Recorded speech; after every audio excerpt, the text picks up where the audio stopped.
네, 학원 5번째 강의입니다. 예, 제목이 뭐예요? 국권의 피탈 과정. 사실은 우리가 1910년에 식민지가 되었지만 갑자기 이렇게 된 건 아니거든요. 천천히 사실은 야금야금 국권이 조금씩 사라져서 결국 완전히 1910년에 넘어간 거예요. 밑에 보시면은 이렇게 많은 사람들이 왔었어요. 처음에 고문이라는 사람들이 왔다가 나중에 동감이 왔다가 자관이 왔다가 나중에 1910년에 저는 총독부가 생기면서 총독까지 오면 이제 나라가 식민지가 되는 거예요. 이렇게 차근차근 뭔가 우리나라 국권이 빼앗기는 그런 과정이 있거든요. 근데 우리 시험에서는 또 그걸 내요. 무슨 조약 때문에 무슨 조약 다음에 무슨 조약이 있는지 그 순서를 내는 거예요. 그래서 여기는 그 순서를 외우는 것이 포인트입니다. 볼게요. 와, 갑자기 무슨 용안포 얘기가 나오냐? 보세요. 용안포를 점령하고 강제로 조차 그랬어요. 이 말도 어려운데 이 말도 어렵다, 그렇죠? 조차는 뭐냐면 땅을 빌리는 건데 그냥 단순히 빌리는 게 아니라 조금 오래 빌리는 거예요. 조차해줘 라고 하면 뭐 한 50년 빌리는 거, 한 100년 빌리는 거, 빌리는 게 아니죠. 거의 뭐 달라는 건데, 용안포 조차, 우리가 예전에 전령도 조차 배운 적도 있었어요. 사실은 이전 바로 전 강의에서 전령도 조차라는 말을 배운 적이 있었죠. 우리가 그거 한번 정리하고 가야 될 것 같아요. 그죠? 예. 그림 한번 보세요. 전령도는 지금의 영도, 부산 쪽의 한 지역을 러시아가 조차해달라고 요구하는 건데, 이거 배운 거 기억나십니까?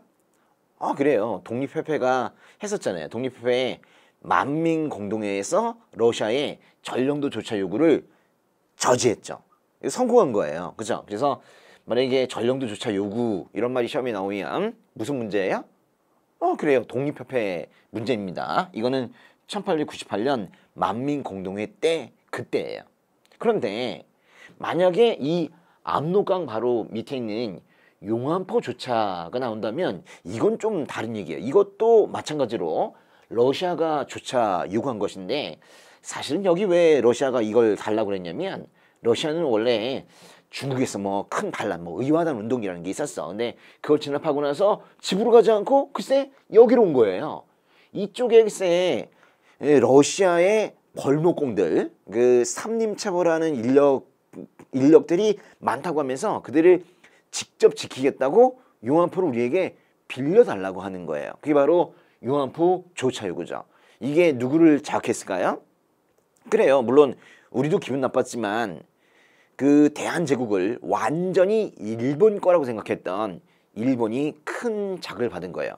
러시아 내려오지 마! 한 거죠. 이 러시아가 저 위쪽에 있고, 사실 우리는 당시에 큰 소리 내지 못하고 있었고, 이 밑에 있던 일본이 오지 마! 그런데 내려온 거예요, 결국. 그래서 이 용안포 조차, 이것이 큰 자극제가 되어서 러시아와 일본이 싸웁니다. 그게 바로 러일 전쟁이에요.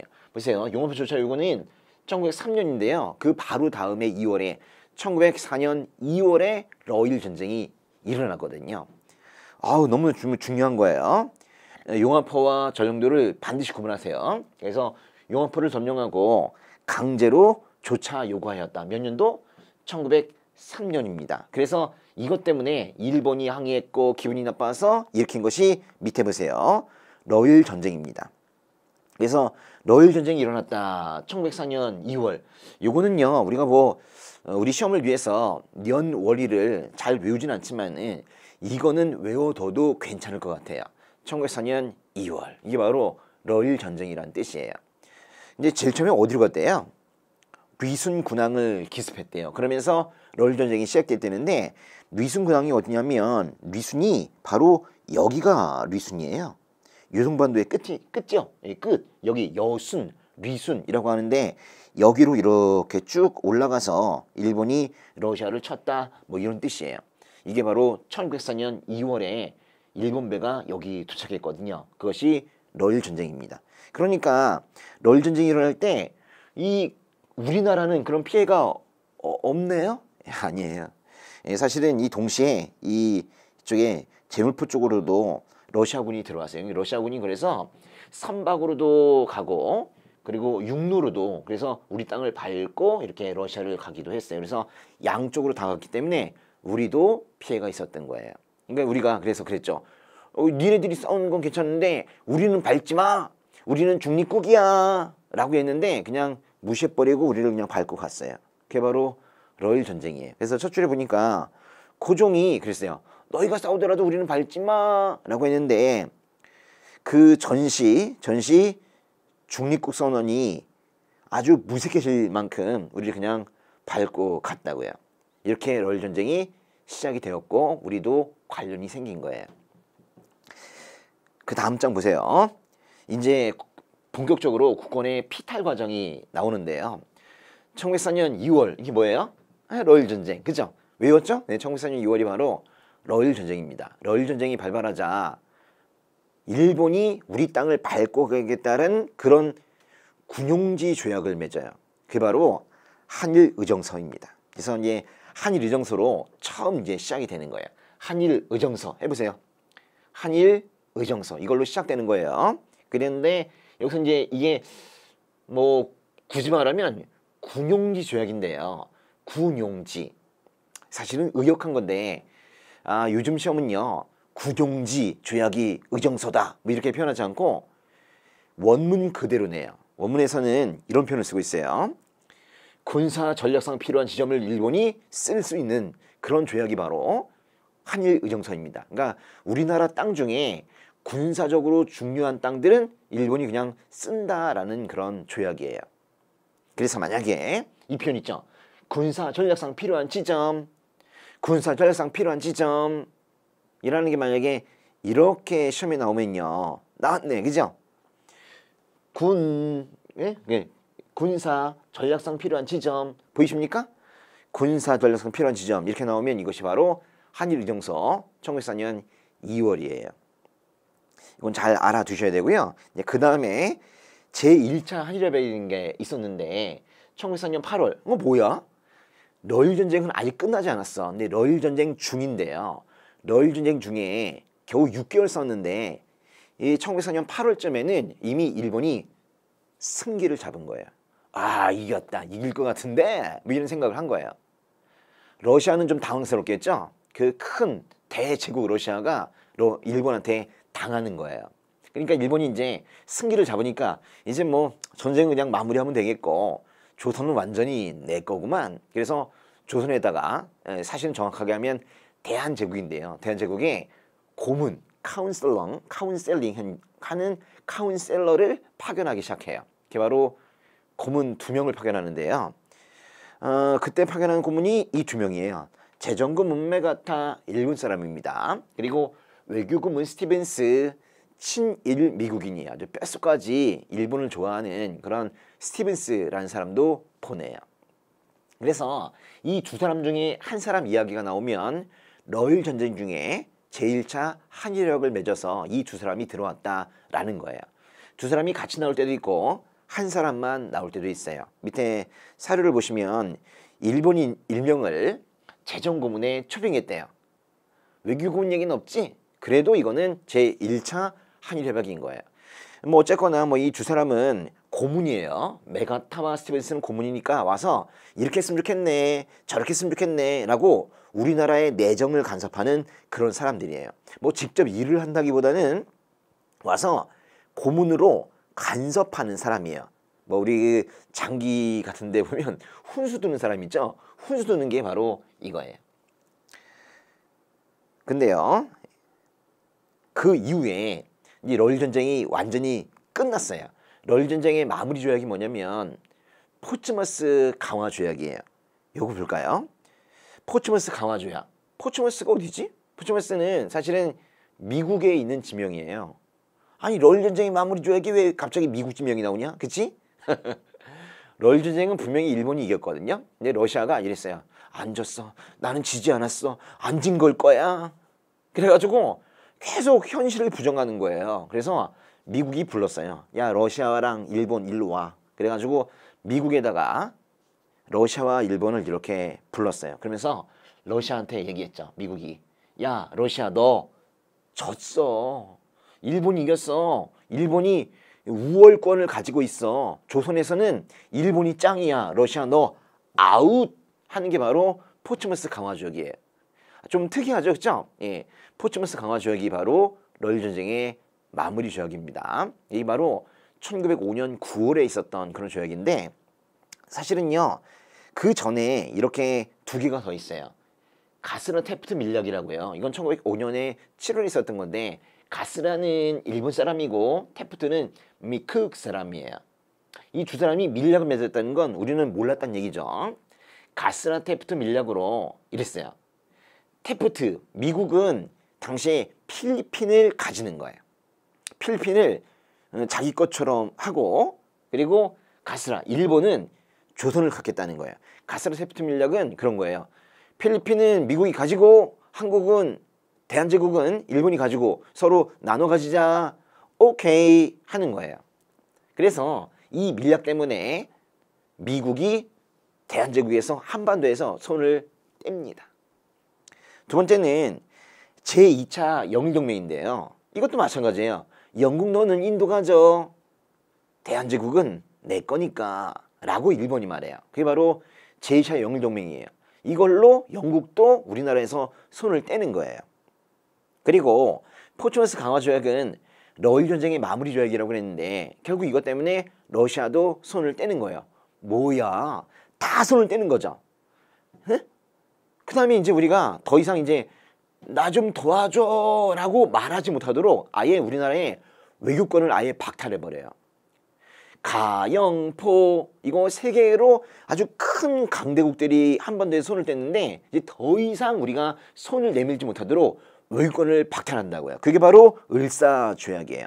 가영포 그 다음이 을사조약인데 우리 시험에서는 을사조약이라는 표현보다는 을사늑약이라는 표현을 훨씬 더 많이 씁니다. 늑자가 뭐예요? 강제로라는 뜻이에요. 강제로 맺은 조약이 바로 을사늑약이거든요. 을사늑약은 키워드가 외교권 박탈입니다. 이제 더 이상 손을 뻗지 못하게 하는 거예요.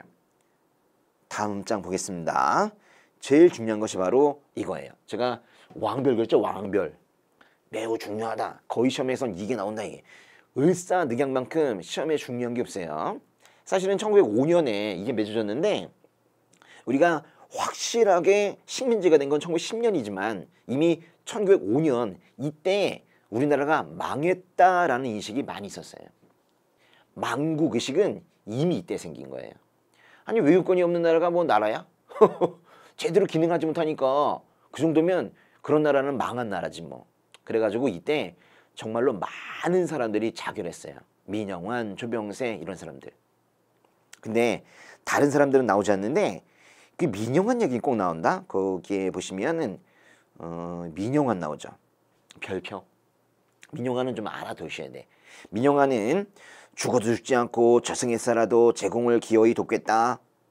이게 죽어도 죽지 않고라는 표현을 쓴 이유는요. 도저히 을사늑약 맺어진 거 보고 민영환이 눈을 감지 못하겠다는 거예요. 자결은 하지만 정말 눈을 감지 못하겠다. 뭐 이런 표현을 쓰면서 유서를 남기고 죽었어요. 그래서 이런 표현이 나오게 되면 을사늑약입니다. 그런데요. 이제 을사늑약 내용을 제대로 볼게요. 을사늑약은 키워드가 뭐라고요? 외교권 박탈이라고요. 그래서 다른 어떤 것보다도 이것이 중요해요. 외교권 박탈. 근데요. 외교권이 박탈되었다는 게 뭔 뜻일까요? 아니 세상에 외교권이 없는 나라가 있나? 조약을 맺지 못하는 나라가 있나? 아이 그런 나라 없지. 그러니까 외교권은 있어요. 근데 박탈된다는 게 뭐야? 아 이건요. 우리가 직접 외교권을 행사할 수 없고 일본이 우리의 외교를 대신한다라는 얘기예요. 그걸 우리가 외교권을 박탈당했다라고 표현하는 거예요. 그러니까 일본이 중개해서 외교를 하고 일본의 동경 외무성을 경유해서 외교하고 일본이 우리 대신 외교하면 그게 바로 외교권 박탈이에요. 심지어 외교를 담당하기 위해서 한 사람이 들어와요. 그게 바로 통감이라는 사람인데요. 외교를 전담하기 위해 통감인데 통감이라는 곳이 바로 통감부입니다. 이 통감이라는 사람이 외교 담당자예요. 그러니까 당시에 을사늑약 맺을 때 우리가 을사오적이라는 표현도 쓰는데 을사오적이 뭐냐면요. 당시에 국무총리급이 한 명 있었고 그리고 장관이 7명 있었거든요. 그러니까 총 8명 중에 5명이 을사늑약에 찬성한 거예요. 아니 장관 5명이 우리나라를 팔아먹는 데 찬성했다고. 그래서 이제 우리가 을사오적이다 부르는데 을사오적 누군지 아세요? 이완용. 이완용은 뭐 다 알아. 이게 이상하게 다 알더라. 근데 이완용은 을사오적에 들어가 있긴 한데 사실은 이때는 두각을 나타내지 못했어요. 을사오적에 제일 중요한 사람은 바로 박재순이라는 사람입니다. 박재순이 뭐 누구냐면 외교부 장관이에요. 아니 외교권이 박탈이 되는 을사늑약에서 외교부 장관은 반대해야 되는 거 아니야? 목에 칼이 들어와도 반대해야 되는 거 아니야? 근데 이제 박재순이 거기에 찬성했거든요. 그래서 외교부 장관 박재순, 당시에는 외교부 장관이라는 표현 쓰지 않고 외부 대신 또는 외무 대신이라는 표현 썼는데 그 사람이 제일 욕을 많이 먹었죠. 당시에 그리고 이제 초대 통감으로 이제 들어온 사람이 바로 이토예요. 이토 히로부미, 한문으로는 이등 방문이라고 하는데요. 뭐 짧게 하면 또 이토라고 그래요. 이토. 근데 나중에 죽죠. 누구한테 죽어요? 이토에게 하얼빈역에서 총을 쏴가지고 죽인 사람 누구예요? 안중근. 이 안중근 의사가 이 이토를 나중에 죽이게 되죠. 네, 이 사람이 처음 초대 통감으로 들어온 건 을사늑약 때 들어왔습니다. 우리나라 그 고종 황제에게 칼을 들면서 을사늑약에게 찬성해 뭐 그랬던 사람이 바로 이토예요. 위협했죠. 을사늑약이 맺어지자 드디어 이제 고종 황제가 그것이 무효다라는 걸 전 세계에 알리기 위해서 네덜란드 헤이그에 사람들을 파견해요. 이상설, 이준, 이휘종 이 세 사람을 파견하는데요. 이걸 우리가 헤이그 특사라고 합니다. 바로 이 세 사람이죠. 헤이그 특사. 이상설, 이준, 이휘종 이 세 사람이 네덜란드 헤이그로 가요. 제가 그림 한번 그려봤는데요. 네. 여기 보시면 여기 우리나라예요. 대한제국. 여기서 이렇게 육로로 러시아 지나고 독일 지나고 이래가지고 여기 유럽이거든요. 유럽의 끝에 있는 네덜란드 헤이그까지 가는 거예요. 정말 먼 길을 갔네요. 그렇죠? 근데 저렇게 먼 길을 갔는데 일본이 먼저 연락을 해놔가지고 우리는 외교권을 행사할 수 없었어요. 그래가지고 이 세 사람은요. 저 헤이그에 가가지고 글쎄 지금으로 치면 뭐 복도에서 기자회견하는 정도로 끝냈어요. 회의장에 들어가지 못했어. 얼마나 이 사람들이 가슴이 아팠을까요? 그죠? 이 세 사람의 그 활동에 이 국운이 걸려있다. 우리나라의 운명이 걸려있다. 이렇게 생각하는데 그게 잘 안 되니까 얼마나 화가 났겠어요. 그래가지고 여기 중간에 이준은 그 호텔에서 화병이 나가지고 돌아가시기도 했습니다. 어쨌거나 중요한 것은 을사조약 다음에 헤이그 특사가 있는 거예요. 헤이그 특사가 있고 을사조약이 있는 게 아니에요. 그죠? 을사조약 때문에 그의 무효를 알리기 위해서 1907년에 헤이그의 특사로 파견된 거예요. 그러자 고종, 당신이 헤이그에 사람들을 보냈지? 일본이 그렇게 말하면서 고종도 강제 퇴위됩니다. 그 결과가 이거예요. 그래서 헤이그 특사 다음이 고종 퇴위예요. 질문. 고종이 퇴위되면 누가 왕이 될까요? 바로 식민지가 되는 건 아니고 1907년부터 1910년까지 고종의 아들 순종이 왕이 됩니다. 그러니까 고종 퇴위라는 말은 이거는 순종 즉위와 같은 말이에요. 알아두세요. 네. 그 다음에는 이제 한일 신협약이라는 게 있는데요. 1907년에 한일 신협약. 일본인이 정부의 차관으로 부임하면서 통감의 권한은 더욱 강화되었다 그랬는데요. 여기 보세요. 통감의 권한이 더욱 강화되었대요. 통감이 사라진 건 아니군요. 근데 통감은 일본 사람인데, 그러니까 우리나라 전체에 일본인 통감이 한 명이 들어와서 일을 하려고 하는데 아랫 사람들은 다 우리나라 사람인 거예요. 그래가지고 일본인 통감이 에이 짜증나 뭐 그랬어요. 그러면서 아래 사람들의 즉 말하자면 실무진들도 일본 사람으로 바꾸면 좋겠다라고 해서 통감 바로 밑에 있는 차관급도 일본 사람들로 바꾸는 그런 조약이 바로 한일 신여벽입니다. 그래서 한일 신여벽 때는 일본인이 정부의 차관으로 부임한다. 그래서 우리가 이제 일본인 차관이 들어오는 게 한일 신여벽 정미 7주야 같은 말입니다. 그렇긴 하지만 사실은 차관이 들어오는 이유는 누구를 띄워주기 위해서예요? 그래요. 통감을 띄워주기 위해서 한일 신여벽이 맺어진 거예요. 그래서 통감이 생긴 건 1905년에 을사늑약이긴 한데 통감이 강해지는 건 1907년에 한일 신협약이에요. 꼭 기억하셔야 돼요. 통감이란 말이 두 번 나와요. 을사늑약에도 나오고 한일 신협약에도 나와요. 그래서 단순하게 통감을 둔다 그러면 을사늑약인데 통감의 동의를 얻어서 뭘 해야 된대. 통감이 추천하면 뭐 한대. 통감이 승인하면 뭐 한대. 통감의 동의, 추천, 승인 이런 것들이 나오게 되면 그때는 한일 신협약으로 풀어야 돼요. 또 이때 한일 신협약 자체는 아닌데 부속 조약에 따라 우리나라 군대도 해산이 됩니다. 시위대, 친위대, 진위대 뭐 이런 군대가 있었는데 그게 다 해산이 떼버려요. 아니 나라에 군대가 없으면 그게 나라냐? 그래서 군대도 이제 해산이 되는 거예요. 여기 나오네. 통감이 승인, 통감이 추천 뭐예요? 을사늑약입니까? 한일 신협약입니까? 한일 신협약이죠. 이건 1907년에 통감의 권한이 확대되었다 이런 뜻이에요. 야 이제 정말 일제강점기로 가까이 가고 있네요. 1909년이 되었습니다. 1909년은 기후각서라는 걸 맺어가지고 아예 우리가 재판을 할 수가 없게 됐어요. 사법권이 강탈이 된 거예요. 또 감옥 사무 처리권도 박탈이 되어서 우리가 더 이상 교도 행정을 할 수 없도록 감옥을 우리가 다룰 수 없도록 그렇게 되었어요. 그리고 이제 1910년에 드디어 한일 강제 병합 조약이 생기게 된 거예요. 이 순서가 지금 많이 한 것 같지만 겨우 6개였거든요. 그 순서는 다시 앞에다가 한번 좀 써보세요. 일제 국권 피살 과정은 이렇게 6개입니다. 의일리, 신기병. 의가 뭐예요? 한일 의정서. 1. 제1차 한일협약. 2. 제2차 한일협약. 이게 바로 을사조약이에요. 이게 제일 중요해요. 이게. 그 다음에 한일 신협약. 그리고 기후각서. 그리고 강제 병합조약입니다. 근데 이 중에서 한일 의정서와 제1차 한일협약은 1904년 2월, 1904년 8월 즉 러일 전쟁 중에 있었던 거예요. 그건 좀 알아두시고 의일리, 신기병 총 3개씩 이렇게 외우시면 좋아요. 의일리, 신기병 해보세요. 의일리, 신기병. 근데요. 의일리, 신기병 때 이때 왕이 다르다.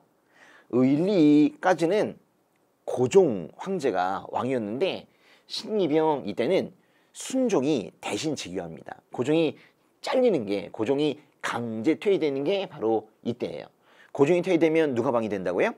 순종이 즉위한다고요. 그래서 요 사이에 사실은 이걸 집어넣어서 외우시는 게 좋아요. 여기다 이렇게 써보세요. 이때 순종이 즉위한다. 그러니까 순종이 즉위하면 일본이 새로운 시스템을 만든다고 하면서 한일 신협약을 만드는 거예요. 사실 며칠 차이도 안 나요. 순종이 즉위하자마자 어이 왕이 바뀌었군. 한일 신협약, 뉴협약 이렇게 맺은 거예요. 요거 순서가 매우 중요합니다. 근데 잘 보니까 여기에 이런 말이 나와요. 이순신 재밌죠? 이순신 이 개념을 꼭 아셔야 돼요. 알았죠? 그래서 의일리 신기병 그 사이에 이순신 불멸의 이순신, 명량의 이순신, 한산의 이순신이 있다는 걸 알아야 돼요. 알았죠? 예. 문제 풀어보도록 하겠습니다. 기출문제 첫 번째 건데요.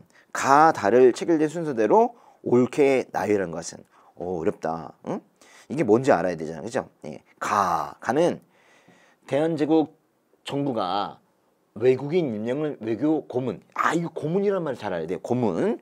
보이십니까? 고문? 고문 정치. 이게 외교 고문으로 삼아 언제까요? 이건요 고문을 파견하는 건 이제 뭐 러일 전쟁에서 거의 이겼네라고 일본이 러일 전쟁에 승기를 잡았을 때 고문 정치가 시작이 돼요. 바로 제1차 한일협약입니다. 의일이 신기병 중에서 의일 이게 바로 이거예요. 1904년 8월이죠. 또 밑에 제2조 러시아 제국 정부는 일본국이 러시아와 일본이 나왔네요. 네, 마치 러시아와 일본을 제3자처럼 지금 보고 있는 것 같아요. 그러면서 이익을 갖는다는 것을 승인하고 러시아가 일본이 조선의 한반도에 어떤 권리를 가지는 걸 승인한대요. 이게 다른 말로 뭐냐면 러시아 너 졌어. 떠나. 한반도는 일본 거야 라고 크게 말하는 거죠. 이게 뭐예요? 러일 전쟁의 마무리 조약인 포츠머스 강화 조약이에요. 그래서 이거는 1905년 9월에 있었던 그런 조약입니다. 또 제4조 볼게요. 제4조라고 되어 있는데 군사전략상 필요한 지점 이퀄 군용지. 러일 전쟁을 일으키면서 일본이 우리 땅을 밟고 가겠다라는 조약을 맺어요. 그게 바로 한일의정서입니다. 1904년 2월이죠. 그래서 순서대로 하면 그 한일의정서가 제일 먼저고 의일이 그리고 이거는 가영포를 좀 따로 외우시면 좋은데요. 가영포 다음이 을사조약이에요. 그 다음이 이제 포츠머스 강화조약이고 그래서 다가나 답은 5번이군요. 이렇게 푸는 거예요. 한 문제만 더 풀어볼게요. 4번 가나 조약 사이의 시기. 이것도 어렵다. 사이 시기. 네. 가 보시면 한국 정부는 일본국 정부의 중개를 거치지 않으면 국제적 성질을 가진 어떤 조약이나 약속도 할 수 없대요. 국제적 성질을 가진 어떤 조약이나 약속. 이런 길게 되어 있는 게 이게 바로 외교예요. 외교를 일본국 정부의 중개를 거쳐야 할 수 있대. 이걸 우리가 외교권 박탈이라고 말하는 거예요. 진짜 외교권이 없어진 게 아니라 일본이 우리 대신 외교를 대신하는 거죠. 또 한국 황제 폐하 아래에 한 명의 일본인 통감을 둔다. 이게 바로 을사늑약이에요. 이게 1905년에 을사늑약이고요.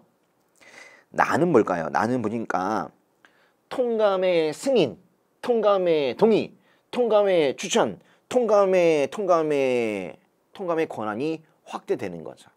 이건요, 위엔 통감을 둔다라는 말과 이건 통감의 권한이 커진 거는 좀 달라요. 이거는 한일 신협약의 정미 7조약에 나오는 말이에요. 1907년이죠. 그러니까 이거는요, 가와 나 사이를 말하는 건데 1905년과 1907년 사이? 1906년 거는 우리가 외운 적이 없는데 어렵다. 가와 나 사이면 너무 어려운데요? 근데요, 1907년에 많은 일들이 생겨요. 1907년에 생긴 일들을 우리가 조금 고민해야 될 것 같아요. 이 보이세요? 예. 먼저 을사조약의 부당성을 알리기 위해서 헤이그에 이상설, 이준, 이휘종이 특사로 파견됩니다. 그것 때문에 일본이 고종을 강제 퇴위시켜요. 근데 고종을 강제 퇴위시킨다는 건 다른 말로 누가 즉위한 거야?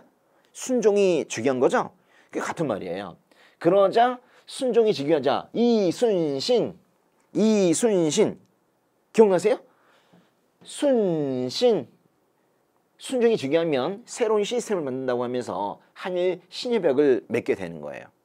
그래서 여기 지금은 가와 나 사이라면 이게 한일 신협약 이거니까요. 요 헤이그 특사나 고종 강제퇴위 이 둘 중에 하나가 가와 나 사이에 들어갈 수 있는 거예요. 한번 찾아볼까요? 여기 있군요. 헤이그에 특사를 파견했다. 답은 5번이네요. 요렇게 하는 겁니다. 그래서 가와 나 사이 1905년과 1907년 사이라고 하지만 1906년을 찾는 게 아니라 1907년에 여러 사건이 있다는 걸 꼭 알아두시라는 거예요. 기억하세요? 예, 여기까지 하겠습니다. 네.